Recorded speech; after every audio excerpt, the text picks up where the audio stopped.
प्यारे बच्चों, आज के क्लास में आप लोगों का हार्दिक स्वागत है। आज के क्लास में हम लोग पढ़ेंगे बीए भाग 2 राष्ट्रीय सुरक्षा। इसमें भी पढ़ेंगे बच्चों अगला भाग है जो है शक्ति संतुलन। ठीक है, शक्ति संतुलन। चलिए देखते हैं इसमें। आज हम लोग पढ़ेंगे बच्चों शक्ति संतुलन के बारे में। चलिए इसको पढ़ने के पहले हम लोग थोड़ा सा इसका बैकग्राउंड या पृष्ठभूमि जान लेते हैं कि ये कब से प्रारंभ हुआ, कहाँ से हुआ, कौन कौन से राष्ट्र इसका अधिक प्रयोग करते रहे हैं अभी तक अंतर्राष्ट्रीय राजनीति में। चलिए आगे बढ़ते हैं हम लोग।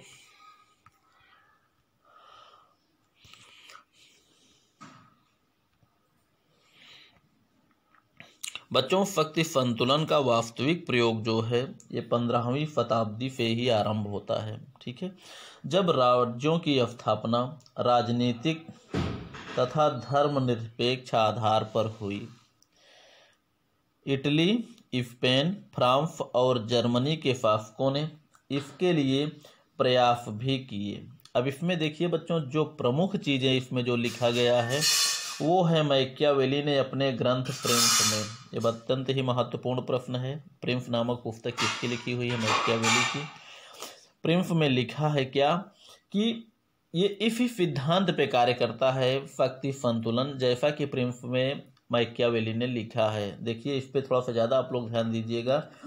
किसी राज्य या शासक को इतना महान या शक्तिशाली मत बनने दो कि वह अपने पड़ोसी को अपने अधिकारों की रक्षा करने में असमर्थ बना दे। ठीक है, असमर्थ कैसे बनाएगा बच्चों? जब एक राष्ट्र ज़्यादा ताकतवर हो जाएगा, अब समझ सकते हैं आप लोग कि तो उसके पास शक्ति ज़्यादा हो जाती है, शक्ति का नफा जो होता है वो किसी के संभालता नहीं। भाई शक्ति में ज़्यादा हो गया, शक्ति ज़्यादा हो गया यानी संतुलन बिगड़ गया, यानी एक राष्ट्र कमज़ोर हुआ, दूसरा ताकतवर ज़्यादा होता चला गया। तो बच्चों इतिहास में हमेशा होता रहा है कि जो ताकतवर राज्य होते हैं वो अपने से कमज़ोर राज्य को हमेशा दबा कर रखने का प्रयास करते हैं, या तो उस पर अधिकार कर लेते हैं या तो फिर उसकी स्वतंत्रता को खतरे में डाल देते हैं, या तो सामंत के रूप में अपने अधीन करने का प्रयास करते हैं या फिर पूर्णतया उस पर अधिकार ही कर लेते हैं। ठीक है बच्चों, तो यही कार्य मैकियावेली ने कहा है कि किसी भी राज्य को इतना ताकतवर, इतना शक्तिशाली ना बनने दिया जाए कि दूसरे राज्य की स्वतंत्रता को खतरे में डाल दे, दूसरे राज्य पर वो अधिकार कर ले, दूसरे पड़ोसी को बिल्कुल परेशान करके रख दे। ठीक है बच्चों, ऐसा बहुत मुश्किल में ही होता है, ऐसा कोई महान लोग ही कर पाते हैं कि जिसके पास ताकत भी हो और स्वयं भी शांत रहे और पड़ोसी को भी शांति से रहने दे। ऐसा बहुत कम होता है। ठीक है बच्चों, चलिए अब देखिए 16वीं शताब्दी में यह विचार संपूर्ण यूरोप में व्याप्त हो गया, जिसका सबसे अधिक पालन ब्रिटेन और फ्रांस ने किया था।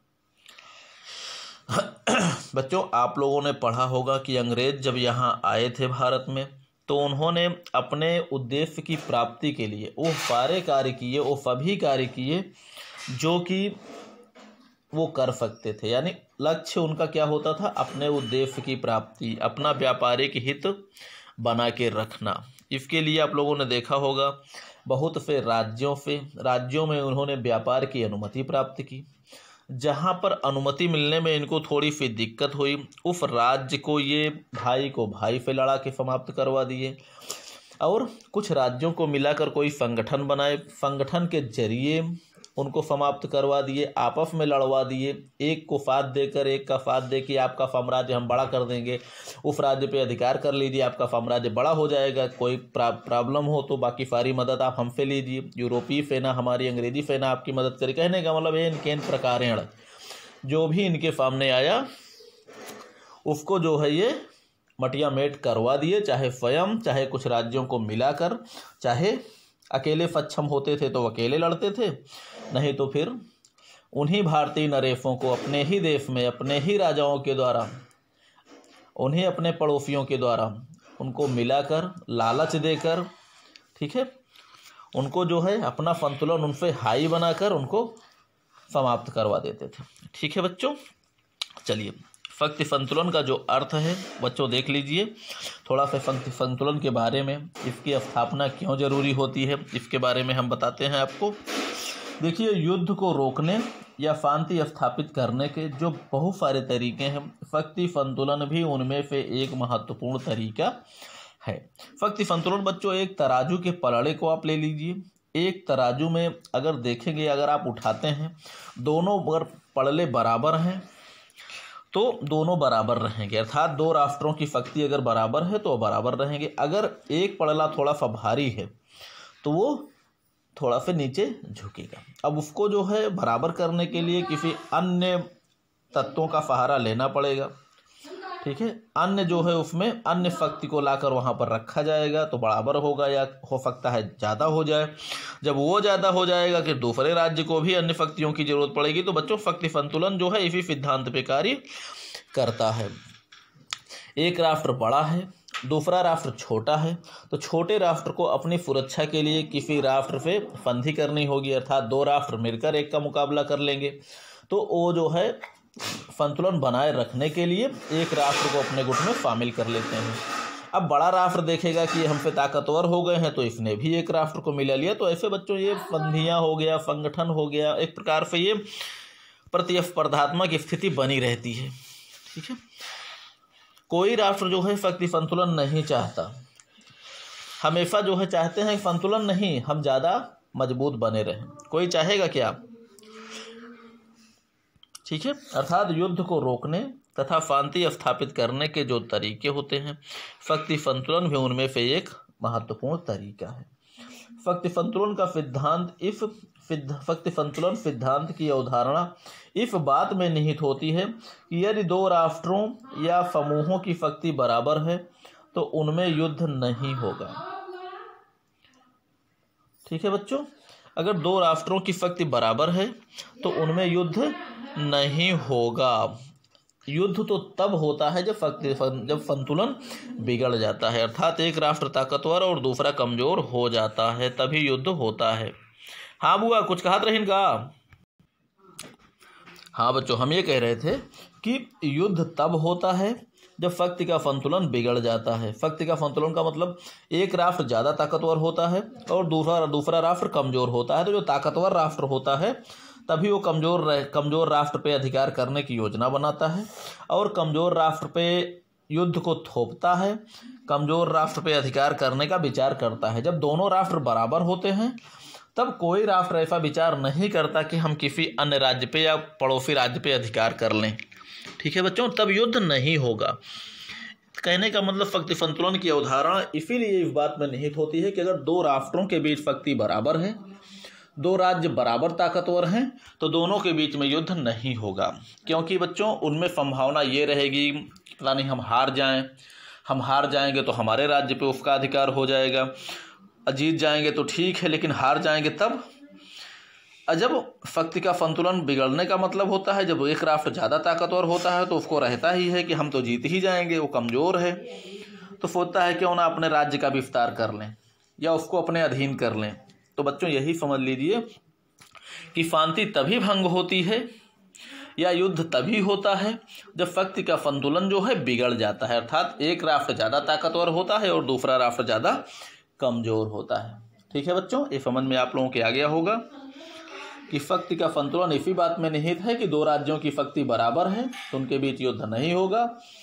उनके बीच युद्ध कब होगा? जब दो राज्यों की शक्ति में अंतर हो जाएगा, एक ज़्यादा ताकतवर होगा एक कमज़ोर होगा, ठीक है, तभी युद्ध होगा, तभी अंतर्राष्ट्रीय शांति को खतरा पैदा भी होगा। इसीलिए शांति को स्थापित करने का तरीका है शक्ति संतुलन। जैसे तमाम तरीके हैं, सामूहिक सुरक्षा और भी तरीके हैं, तो उसमें शक्ति संतुलन भी एक तरीका है युद्ध को रोकने और शांति स्थापित करने का। ठीक है बच्चों, चलिए परिभाषाएं देख लेते हैं। इसमें कुछ विद्वानों ने अपने विचार से इसमें परिभाषाएं भी दी है। पहली परिभाषा जो है वो है कैफलरे।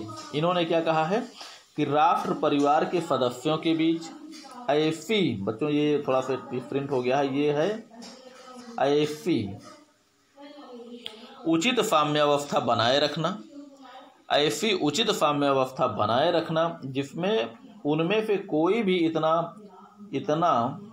शक्तिशाली ना हो सके कि वह अपनी इच्छा दूसरों पर थोप सके। कहने का मतलब जो अंतर्राष्ट्रीय जगत में राष्ट्रों के बीच में ऐसी साम्यावस्था बनी रहे कि एक राष्ट्र ज़्यादा ताकतवर ना होने पाए, अर्थात शक्ति का संतुलन ना बिगड़ने पाए, कि वो अन्य अपने से छोटे राष्ट्रों को अपने अधीन कर लें या छोटे राष्ट्रों के ऊपर आक्रमण करके उन पर अधिकार कर लें या डरा धमका के उनसे अपनी इच्छा अनुसार कार्य कराएं, उनको कमज़ोर समझकर उनको दबाने का प्रयास ना करें। ठीक है, तो वही है, राष्ट्र परिवार के सदस्यों के बीच ऐसी उचित साम्यावस्था बनी रहे कि उनमें से कोई राष्ट्र इतना ताकतवर ना होने पाए कि अपनी इच्छा दूसरे राज्यों पर थोप सके। ठीक है बच्चों, देखिए स्पाइक मैन ने क्या कहा है। स्पाइक मैन ने कहा है प्रत्येक देश शक्ति संतुलन को अपने हितों की कसौटी पर ही कसने का प्रयास करता है। जिस प्रकार के शक्ति संतुलन से उसके हितों को हानि होती है वह उसे नकार देता है, अर्थात माना कर देता है।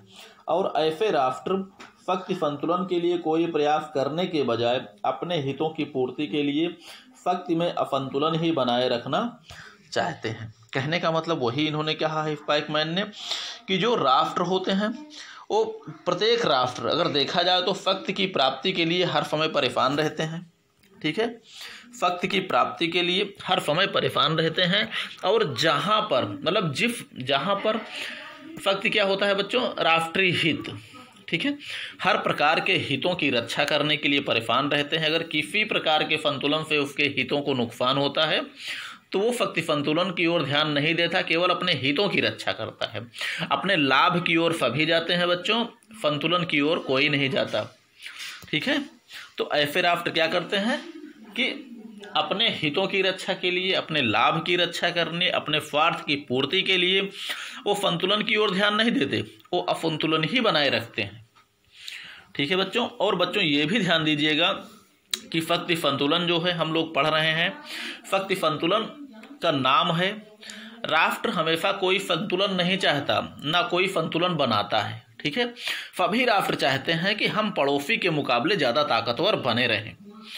कहने का मतलब पड़ोसी के पास 1000 की फौज है तो हमारे पास कम से कम नहीं तो 1100 तो होना चाहिए। वो नहीं समझते कि जो है हमसे पास 1 है तो हम ही 1000 ही रखें। नहीं, हर व्यक्ति अपने पड़ोसी राज्य से ताकतवर होने का प्रयास हमेशा करता रहता है। ठीक है, बराबर नहीं, ताकतवर। तो बच्चों हर एक प्रकार से ये शक्ति संतुलन नहीं, एक प्रकार से एक स्पर्धा होती है उनमें। जैसे भाई एक के पास 1 लाख की फौज है, पड़ोसी के पास 80,000 ही है, तो पड़ोसी चाहता है कि 1 लाख उसके पास है तो कम से कम 1 लाख से ज़्यादा हम अपने पास फौज होना चाहिए, तब उससे ताकतवर बने। बराबर नहीं रहना चाहता, वो चाहता है कि हम उससे ज़्यादा ताकतवर बने रहें। जब वो देखेगा कि हमारा पड़ोसी 1.25 लाख की फौज इकट्ठा कर लिया है तो सोचेगा हमारे पास 1.5 लाख फौज होनी चाहिए। जब वो 1.5 लाख भर्ती करता है तो ये तुरंत 2.25 लाख करेगा। कहने का मतलब बच्चों एक प्रकार से ये शक्ति संतुलन में 2 राष्ट्रों में, 2 गुटों में एक स्पर्धा होती है। और एक समय ऐसा आ जाता है कि एक राष्ट्र ताकतवर होता है, उसके पास 10 लाख की फौज होती है, और दूसरा राष्ट्र होता है हमारे पास 2 लाख ही है, हमारी क्षमता ही नहीं है।